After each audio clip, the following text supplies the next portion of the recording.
shift rule. So please know that that is not a general rule that can be followed in all cases. Second to last bullet is, I don't have to conduct a rule of origin analysis for every single product. Do I really need to do this for every product? A lot of my products are the same. You know, it's the same product, the same bill of material. Do I really need to do this for every single one? And I will caution you, if you have product families and you really feel confident that you can do an analysis for product families, that may be something you consider, but you really do need to be able to prove to customs upon request that each and every product that you claim under the USMCA qualifies, especially if you're the producer. So, you know, be mindful that there are different rules and different levels of scrutiny and documentation, whether you're an importer, an exporter, or a producer. Your role in a USMCA claim is very critical. Last, I leave you with one of my favorite topics, which is internal controls. Many companies don't have written and robust procedures for USMCA or really for their customs import compliance program in general. And I will tell you that in a focused assessment, which is customs #1 audit type, the objective of that audit is not one of whether the USMCA claim is right or wrong, whether the goods qualify or not. The objective of that audit is one of internal control. And it basically reads, does the company have adequate internal controls to ensure compliance with customs laws and regulations? Written procedures are so critical, and please ensure that you think about these things. So with that, I remind you, don't shoot the messenger. If I've made you feel uncomfortable with some of these comments, I've done my job.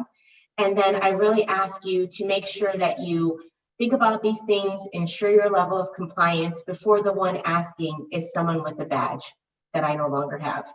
So with that, I'll turn it over to Federico Zuniga. Thank you so much for your time and your attention.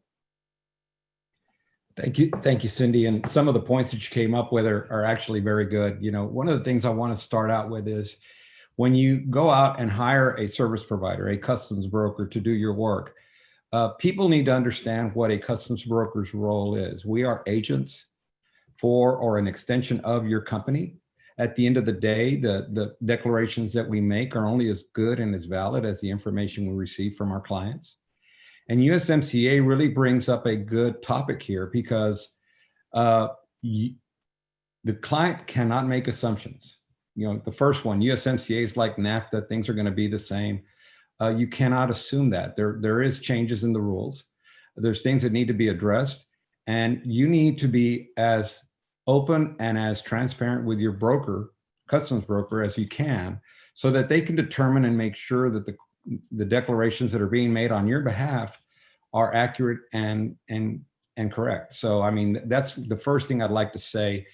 The other thing I'd like to say is as a broker, when I'm looking at clients, there's a big difference between a large and a small or medium-sized company. The expertise involved sometimes varies greatly. Some require additional help as far as the interpretation of agreements.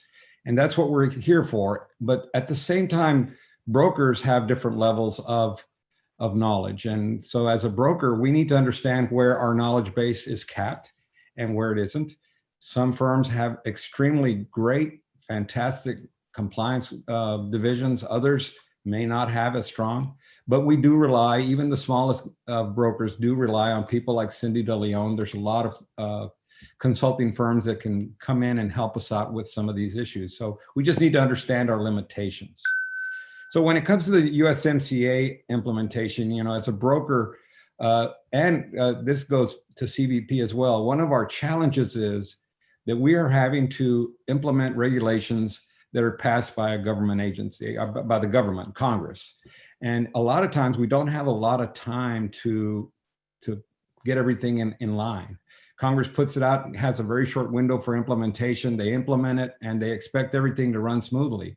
Well, I will tell you as a broker, July 1 came and a lot of people may not have had all the forms that they needed to transfer just from NAFTA to USMCA. So what do you do at that point? Well, you almost have to take them out of both agreements, pay the duties until you are lined up, and ready to make a proper declaration, and then go back if you have to and modify the entry through a petition of some sort with the government. But I tip my hat off to CBP as well. They are the enforcers of the regulations. They're not the creators of the regulations. And so they're charged with implementing these very complex trade agreements. And a lot of times it's in a very short order. And CBP has done a phenomenal job of standing up information centers, putting on webinars, sessions, things of that nature, which we all appreciate from the brokerage community as well as the importers and exporters. But again, are you reaching everybody? That is the big issue. And we need to be careful about that. Now, we've all had this kind of grace period that we're living in today, where enforcement is not that strict. We're trying to all get our feet wet and make things right. So when you hear someone say, wow, USMCA was implemented seamlessly. Well, I think that's by design. I think CBP understands the ramifications of a rule that comes out and enforcement that comes out right behind it. And then, you know, you cause a lot of problems with the actual transmission of goods into and out of the country. That can be an economic blow. So, I mean, I think everyone is cognizant of the effects of an agreement and how they need to implement. And again, I applaud CBP for their process in the implementation. So as a practitioner, what do I look for? What are my challenges in implementing? We're talking about technicalities. Origin rules. Origin rules in every trade agreement, while there's some similarities, they also have some distinct differences that are written into these agreements. And usually it's driven by industry in the United States that wants to be, or in Mexico or in Canada, that wants to have some protection. So we have to be careful about origin. We can't make that assumption that, you know, it's rule of origin is rule of origin. It's not. Every trade agreement has a little bit different spin on origin. Regional value content. Again, Cindy mentioned that. Every commodity will have a different regional value content. And so we have to be very specific. And when you're a service provider, your list of clients isn't just one client. It's just not one company. It's a multitude of companies. So a big challenge in understanding each and every type of product that we're helping cross into this country and the rules that go with that. But then we throw in this next one, the labor value content. And how do we track that? As a broker, how am I responsible for going out to every client of mine and validating the labor value content? I don't think so, but we should be vigilant on what our clients are doing and giving them the right guidance as to how it would be looked at if they got audited by CBP. So we need to be, again, education is imperative. And this is something through the National Brokers Association that we've preached over and over and over again. The best movement of goods is through a very well educated supply chain. Importer, service provider, producer, everybody needs to understand the rules of the game for it to be done in a very cohesive, compliant effort. Again, some of these issues are important. The assumptions, people should never make an assumption. Make sure that if you don't clearly understand what's being asked of you, that you get a clarification. It's better to be safe than sorry.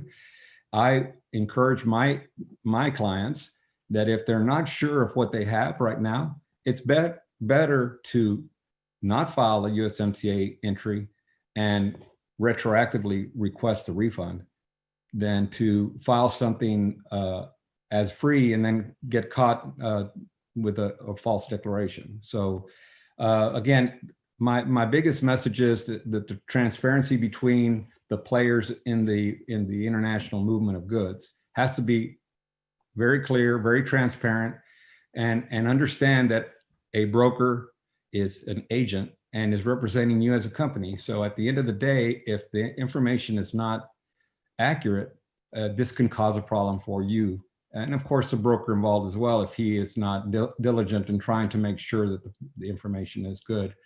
And I'm sure, again, I applaud CBP for the tasks that they have.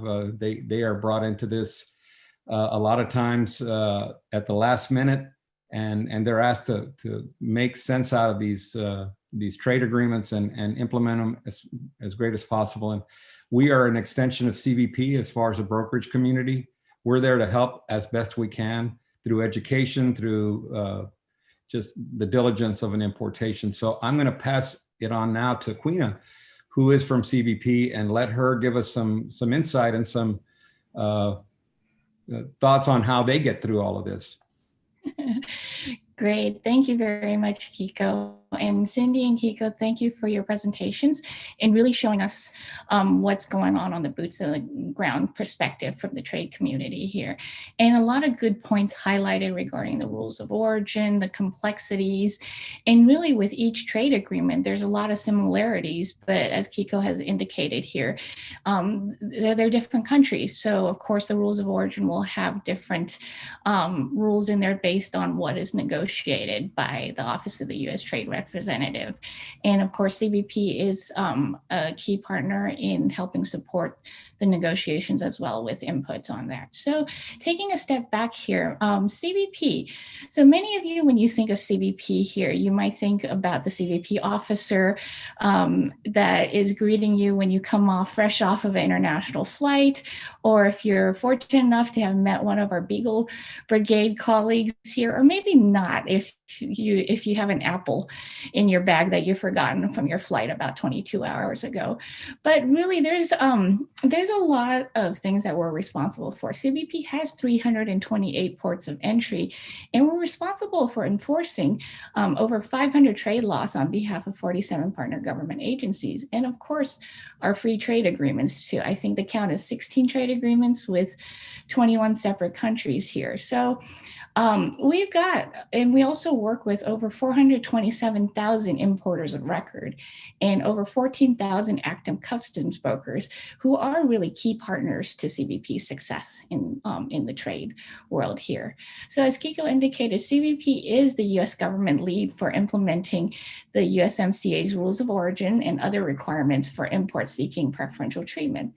USMCA entered into force on July 1st. So we did a lot of preparation in time for the July 1st implementation deadline here. We issued a significant number of guidance documents to help facilitate and get the information out to the trade community to the best of our abilities to help with compliance with the agreement here. There was also an interim final rule issued on July 1st, 2020 that provides the USMCA regulations. And under requirements, we are currently working on a set of regulations that will be completed no later than July 1st, 2021. So there's a lot of information that we're prepping to get out to the trade community and as well as our stakeholders here. CBP recognizes the magnitude of the USMCA, how big it is. And that's why we created the Usmca Center, which is my team. And the Usmca Center's purpose is to coordinate CBP's efforts to implement the agreement. We launched this Usmca Center in March 2020, and we're working on all aspects of it. We want to make sure that our CBP personnel, as Kiko and Cindy had highlighted, there's a lot of, while there's a lot of similarities with NAFTA, there's a lot of differences too. So we want to make sure our resources have the latest information to be able to speak with all our respective stakeholders. That includes our 10 centers of excellence expertise throughout the country, our CBP Information Center, ACE, as well as all our field office and Office of Trade personnel. So for trade agreements, enforcement of trade agreements, we have a cadre of personnel that's responsible for facilitating and enforcing the USMCA.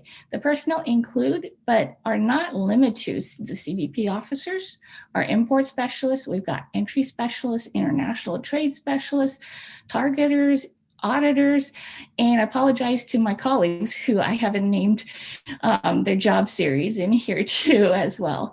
And recognizing we needed to get that information out to our trade stakeholders. So a shameless plug here, if you haven't visited our cbp.gov website, we have a USMCA webpage. It's serving as our central location for all USMCA related information, compliance documents, CBP points of contact, FAQs. We've got over 40 fact sheets on various topics listed there. We've also updated our side-by-side, which I really like the FDA comparison chart here. There's a lot of good information in there. We've got informational videos. Some of them we've got in Spanish as well as in French. And also, we've also provided over 60 informational briefings to thousands of participants in the stakeholder community. So with all this information on our website, the videos, if you still haven't found what you're looking for here, there's an email address, usmca@cbp.dhs.gov. It's my team that monitors it. So we've got a pretty good quick turnaround time frame for inquiries that you can't find answers to in your above resources. But with the remainder of my time here today, I wanted to just highlight a couple of changes that we saw, general overview of changes of the USMCA from NAFTA here. So CBP created a new special program indicator as SPI of S or S plus for USMCA claims. So when an importer makes a USMCA claim, they use that special program indicator.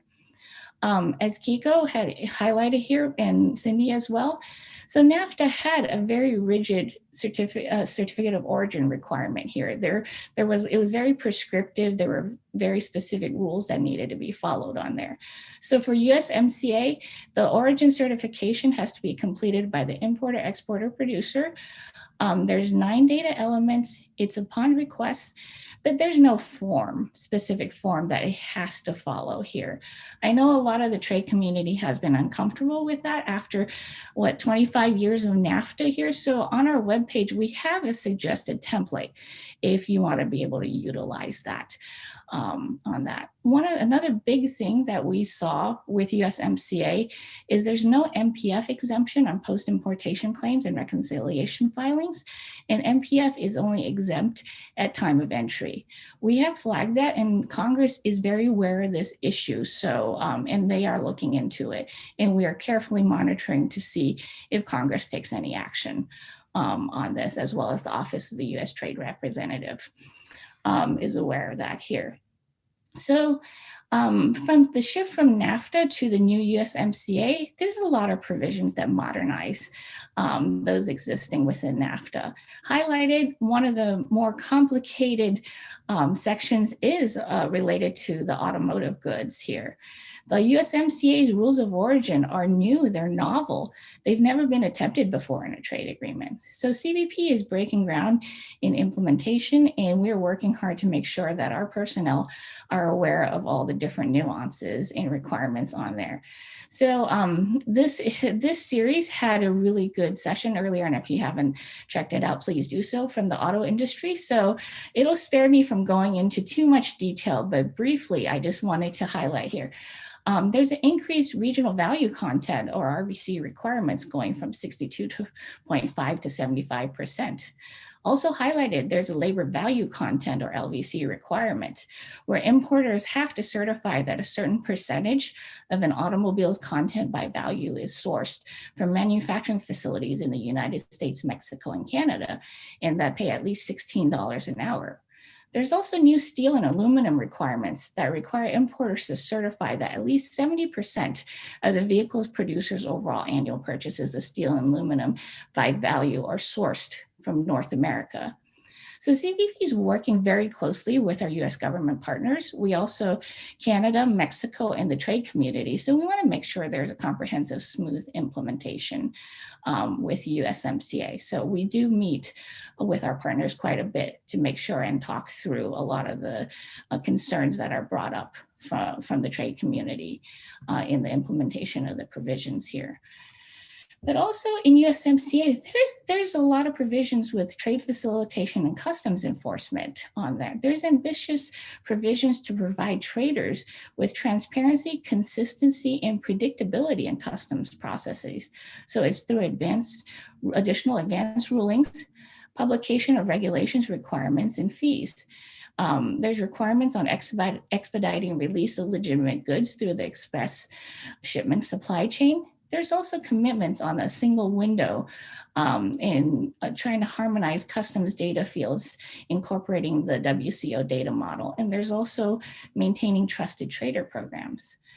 In customs enforcement, not only related rules of origin, the various things that we've discussed here, but there's novel provisions to combat AD/CVD evasion, commitments to interdict transshipped IPR infringing goods. There's prohibitions on importation of forced labor produced goods and requirements to prevent illegal taking of wild flora and fauna, such as the timber. There's new enforcement tools to expand confidential trade data sharing, joint analysis, conduct investigations, operations. There's verifications, visits. So there's a lot of new tools that provided to help with the facilitation aspects as well as the enforcement aspects.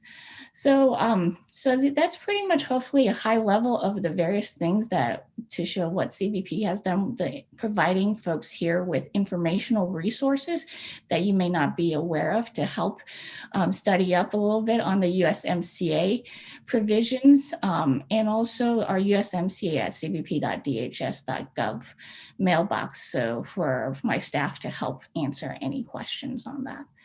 So thank you very much. David, I will toss it back to you. Thank you, Quina, and thank you also, Cindy and Federico, for giving all of us a very good overview of what's happening here.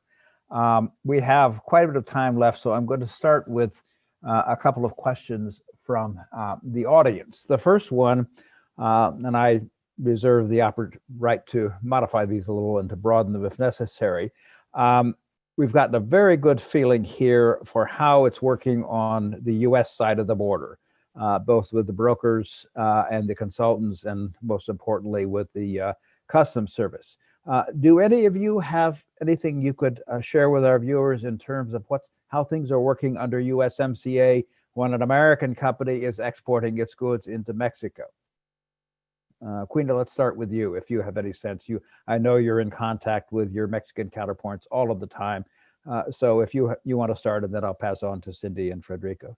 I think from the CBP's perspective here on exporting to Canada, Mexico, I think definitely a lot of conversations we're having here pertain to the autos rules of origin, how things, questions that we've been getting, but it ranges on topics here, but we try to settle it as expeditiously as possible with our partners.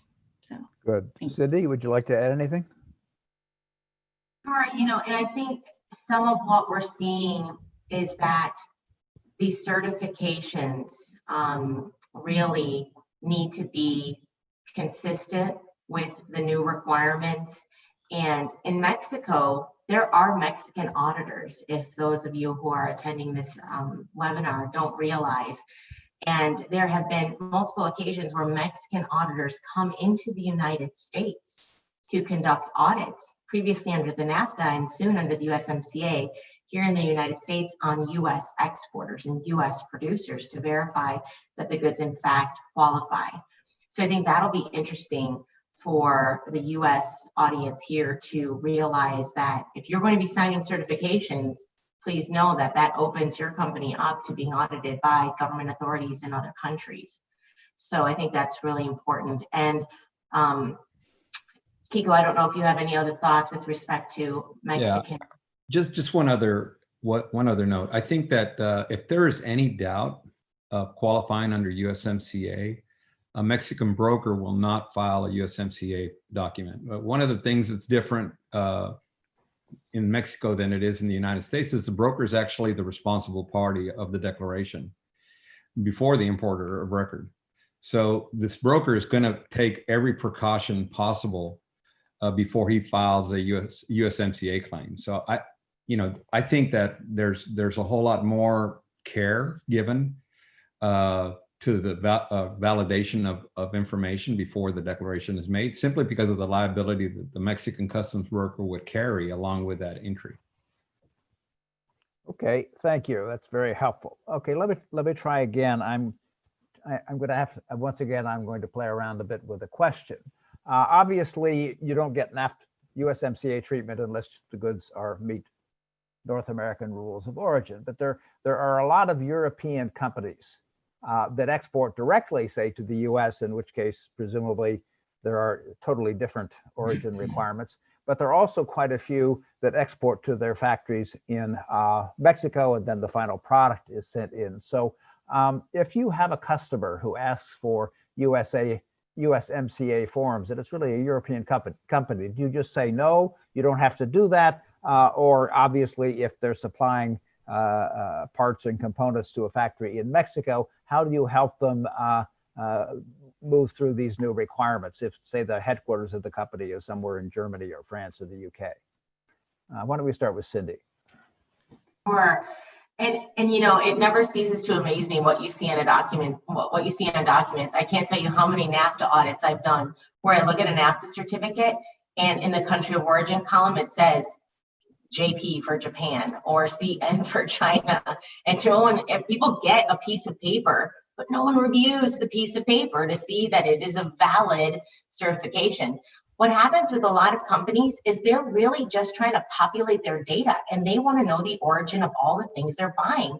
And that feeds downstream into subassemblies that are made and into finished goods that are made. And so I think my recommendation is, if one of your customers is asking you for a certification and you're a European company, determine the true country of origin of the product and give them some documentation you feel comfortable, maybe an affidavit of manufacture indicating whatever the true country of origin of the product is. Clearly, it can't be USMCA or originating if it's coming from Europe.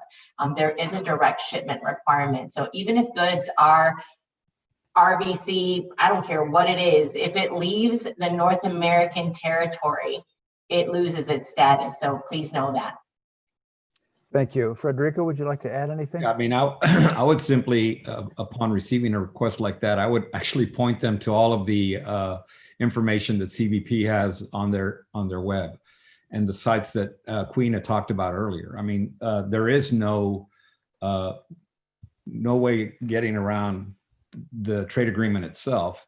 But if they have specific questions on origin or things of that nature, I think the best place to look is some of the information that's being put out by CBP. Again, we have to go to the source of the information, who's going to be enforcing it, to get the right information to them and not make the assumption that we know more than what's out there. Thank you. Quina, if you could also add any comments you want to, but let me ask you one additional variation of this question. My assumption, and I think it's accurate, is that there is enormous amount of non-originating material that it comes through Mexico or through Canada to the US, and there's probably even more non-originating material, mostly from China, that ends up in Mexico with Walmart or something like that. How does this complicate the work of the CBP? Thank you, David. I think definitely one of the things that we definitely preach at CBP is, when you're an importer, know your supply chain. You have to know your supply chain, where you're getting the goods from. And to highlight what Cindy had said here too, we do see a lot of scenarios where there are claims previously. I had looked at a couple too as well, NAFTA claims, but when you dig down into some of the things, and even looking at the certificate of origin, it says country of origin, China. On that. So there's a lot of that goes on there, but really for us is really to be aware of the supply chain. I think a lot of the outside of the free trade agreement realm here, there's been a lot of articles in the press here, for instance, like what's going on with forced labor issues and folks like that importing these goods that don't know where the supply chain is from here. So you always have that. That's what we preach, to be able to be mindful of that, because David, like you said, there are a number of goods that are non-originating that go through and could possibly be transshipped through various countries. It's a reality there, and that's something that is part of our enforcement efforts at CBP. Thank you. I think that's very helpful, particularly for those who are not trade experts that are with us on this call, the non-originating good issues. And you know, it's, I think one of the challenges for our panelists and their colleagues throughout is this is a constantly changing process. There are new rules. You mentioned, Quina, the what seems to be much more likely to be much more serious enforcement of prison labor issues, and that's mostly goods that are coming into the U.S. from China, although it may be true of goods coming into Canada as well. But with the U.S.-China trade war, with the decoupling efforts, I think anybody involved in this business has to be watching things constantly. Okay, let me move on to another question. We talked a little bit about a grace period, or at least a semi-grace period that lasted initially, I think, through January 1, and now I believe has been extended to June 30th. Could you comment on that, Quina? Yeah, actually, let me, thanks, David, on here. So for the first 6 months after entry into force, CBP recognized and elected to practice what we called restrained enforcement, where we wanted to focus our efforts on compliance guidance to provide the trade community enough time to adjust to the various USMCA requirements here. So actually, this restrained enforcement period actually ends on December 31st, 2020. So afterwards, CBP will approach enforcement of the USMCA as it does with all the other trade agreements via risk-based analysis in cooperation with our trade stakeholders. David, to highlight in our implementing instructions here and what I've discussed here a little bit about the automotive goods section here with the sheer level complexity with the various rules and new requirements here for automotive goods, that period is extended through, and it will start on July 1st, 2021. So there's 2 time frames that I've highlighted here for the restrained enforcement, and then an additional period of informed compliance for automotive goods through the end of June of 2021. Thank you for that clarification. Cindy, would you like to add anything? You know, and this is something that maybe it would be great to confirm with Quina, but there's a lot of confusion, I think, in the trade community, and I don't want the folks in the trade community to have a false sense of security, meaning CBP during this grace period, my understanding, won't initiate maybe an audit, you know, until January 1st, and for auto industry until July 1st.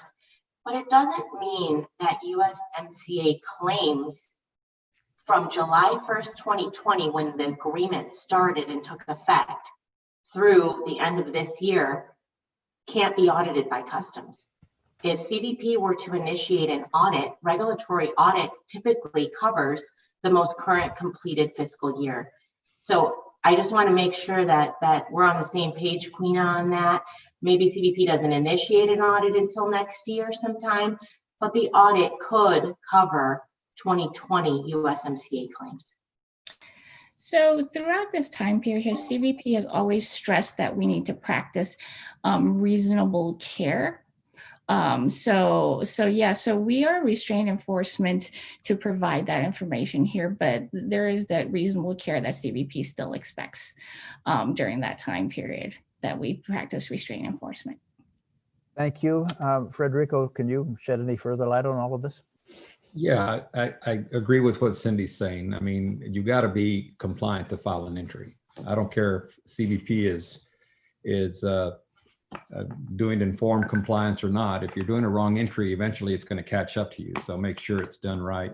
I want to go back real quick, David, on the previous question and just add to that question that probably one of the most significant players in the chain now is our raw material sourcing department for a lot of companies, because they source products. I mean, products aren't made exclusively in one country, but the products are sourced from, it's a global economy all over the place. And so these people are integral in qualifying for USMCA, knowing where the product, the raw material is coming from, classifications on those products when they were imported into the country of manufacture, and the tariff shifts, the heading shifts, the value contents, the labor content. So that individual within a company is going to be more and more involved in this process than ever before. And I think that question about someone talking about country of origin, but they're in Europe, I think it goes back to them sourcing a company in Mexico or in Canada with raw materials, and they think that they have to have this form in place for that transaction. And actually the form isn't that. It's, we just need to have what happens in Mexico, Canada, and the United States happen to that product at the end of the day. So just wanted to make that clarification. Thank you very much. Let me shift a bit and ask another question from the audience. What do you recommend for the USMCA certificate time period? We're receiving customer solicitations for a calendar year versus USMCA July and June. And I would just add a comment that under NAFTA, typically the certificates were prepared for January 1, December 31 in many circumstances. So I guess we'll start with Queena again and then work around. Go ahead, please, Queena. I'm sorry, David, I do apologize. Can you repeat that question? Sure, I'm sorry. Certificates of origin. What period should be covered when a stakeholder, an importer or a producer or an exporter prepares a certificate of origin? Should it be the fiscal year, I think is what the question is, July 1 to June 30th, or should it be the calendar year, which is January 1, December 31, which, as I recall, was the period that we used in NAFTA? Yeah, David, unfortunately for this one, I'm going to have to get back just to make sure I provide the correct answer on that. So the person that's asking that question, feel free to email that to the USMCA at cbp.dhs.gov mailbox. Yeah, I was very pleased to see that you actually have a, your office has put a template on there, because I had talked to a number of people who were very nervous now that there was no longer a required certificate of origin, which made life a little bit easier for many under NAFTA. Right. Now they can use yours, and that should be helpful. Well, Cindy, I'm sorry, go ahead. No, we understood. We heard the question and we heard the concern on that. So okay, that was very good. That's helpful. Cindy, do you want to add anything on this period of the certificate of origin? What do you recommend to your clients? Yeah, I recommend calendar year. Here's why. If you're doing any type of cost analysis, standard costs are updated or rolled typically on an annual basis. And so most companies operate on a calendar year. And so if you're doing an analysis, you really would, it's really important to focus on, a calendar year basis. So when we do advise clients, we typically recommend a calendar year. Under the old requirements, like you mentioned, it was calendar year based for certificates of origin. Frederico, are you taking the same position with your clients? Yeah, just one other thing. I always tell my clients that calendar year is probably the best, but keep in mind that we're making an assumption that all the processes, all the sourcing on that product are going to be the same for that calendar year.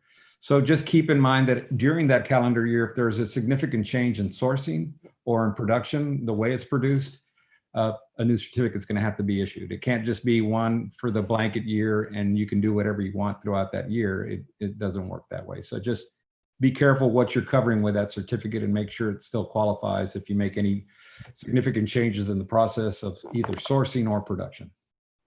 Thanks very much. I think that's an extraordinarily important point, and sometimes one that manufacturers neglect, particularly in an area where you have a regional value content of 50% with the net cost method or 60% with the top-down method. Even a major change in suppliers of a particular large component or a major change in the exchange rate between two countries can throw you off if you're close to being qualified or not. So let me move on to at least one more question. We've got several new ones here. Oh dear, sorry, just a second. I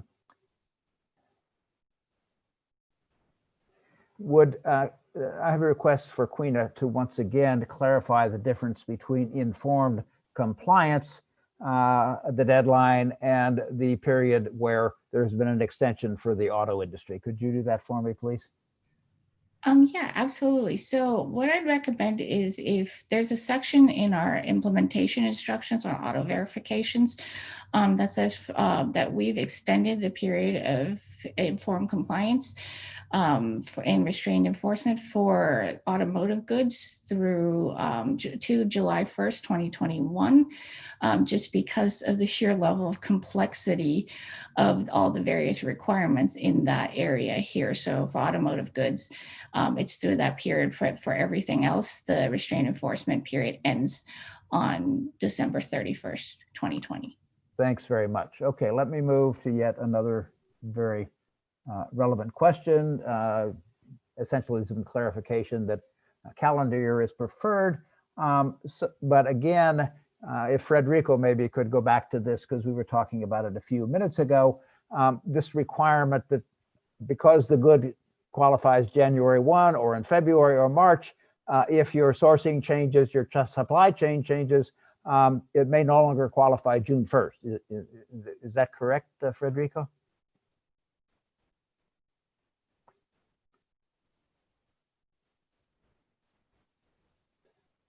Federico?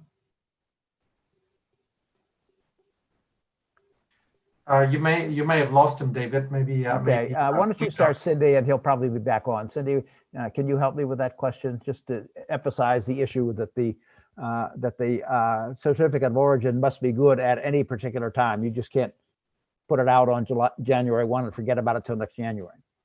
Right. I want to make sure I understand the question, but I will say that a valid USMCA, oh, that's a habit that's going to be tough for all of us to stop making, right? And saying NAFTA, a valid USMCA certification needs to be in the possession of the importer at the time the claim is made. So if you're not able to get that for your time frame, remember that you can always make a post-NAFTA claim and obtain a refund. Queen had spoke a little bit earlier about one of the limitations of post-USMCA claims and a merchandise processing fee refunds. Hopefully that will be worked out in the future on the Hill. But I think it's important to make sure that you do have, a certification for 2020, and then a new one for 2021. Thank you. All right, we're running pretty close to our normal time. So let me ask, I think I've covered all those who have put in questions, one other. Under NAFTA, as I recall, there were quite a few businesses, including many small and medium-sized enterprises, who would look at the USMFN tariff, which averages somewhere between 3 and 3.5%. I mean, there are a lot of exceptions, and say, look, there's a lot of administrative cost here. There's a lot of uncertainty. If I make a mistake, customs is going to come back and they're going to want the lost duties. They're going to want interest, and they might penalize me. Are you seeing, or did you see in NAFTA, a lot of your smaller clients who just said, I'm not going to fuss with NAFTA origin? And are you seeing the same thing or not with USMCA? Cindy. Me first. Okay. Please. I'm seeing a lot of pressure.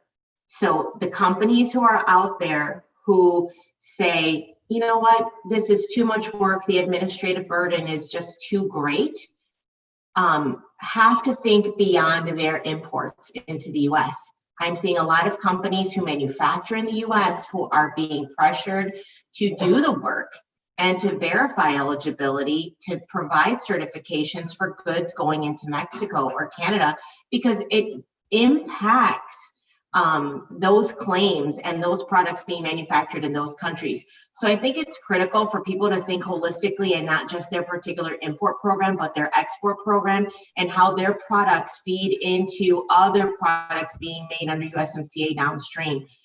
So it's really a lot more than just this, tunnel vision of how this impacts me as an importer. I think that's a good point. If I could add, the U.S. duties average at a very low rate. Canada, it's about a point or point and a quarter higher. Mexico, it's still close. It's probably still closer to 6%, but there are huge spikes in Mexico as well. So we should be paying attention as we discuss this to exporters as well as importers from the U.S. And David, there are other fees in Mexico beyond duties. There are taxes that are subject at time of import into Mexico if goods don't qualify for USMCA, which are quite high.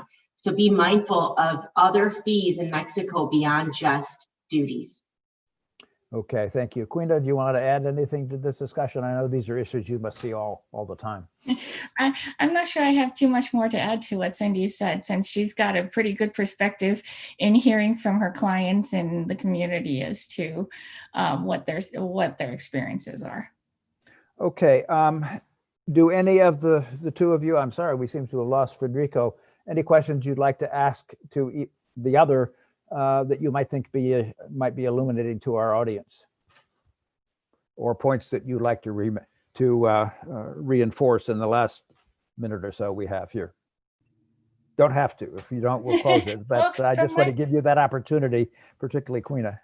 Well, from my perspective here, we always recognize the importance of working with trade experts such as Cindy, and well as Kiko here, because our relationship with the broker community is essential, like I said before, to our success in being able to facilitate and enforce that. So these relationships are very crucial to us, and the feedback that we always hear back in the different concerns and different aspects that they see on the ground is always definitely important to inform CBP and have us do our job, like recognize where we need to do better or add additional information or guidance that folks need on that. So thank you, Cindy.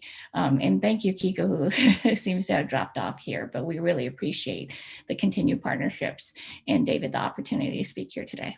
Well, thank you. Cindy, do you have any final words? Yeah, again, many thanks to you, David, to the Baker Institute, the US-Mexico Center. Quina, for you, I think where I see a lot of open questions is on labor value content.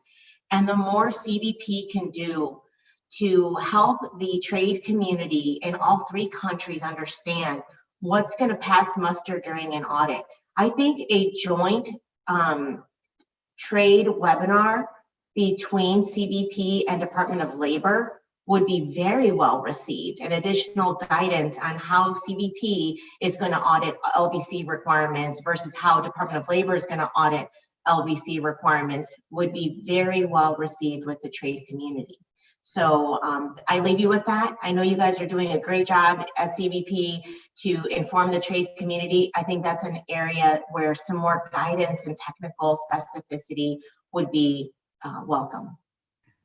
And yeah, thank you, Cindy, on that. Definitely the autos, like I said before, that's got so many different aspects of things. We've got a great partnership with my colleagues at the Department of Labor, a lot of conversations that have been going on for weeks and months to be able to come up with the policies and procedures and working on how to go ahead and inform the trade community who is, we recognize, is asking for this guidance and needs this guidance, because we know the trade community wants to be compliant. So we want to make sure we get that right here. So lots of conversations with DOL on that. And thank you for that suggestion. My pleasure. Thank you. Thank you again. Thank you to both of you, to Quina and to Cindy, and of course to Federico as well, to the Center, to the Baker Institute, and particularly to those of you who have listened in on those. Again, if you're more interested in the auto industry, as Quina mentioned, there was a program here a month or two ago, which will probably tell you more than you really want to know unless you really are an expert.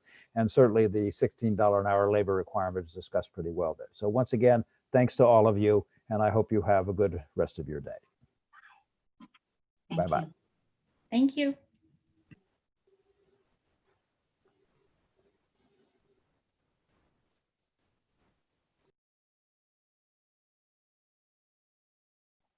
Thank you, Quina. I think it was. Cindy missed the last half, but thank you.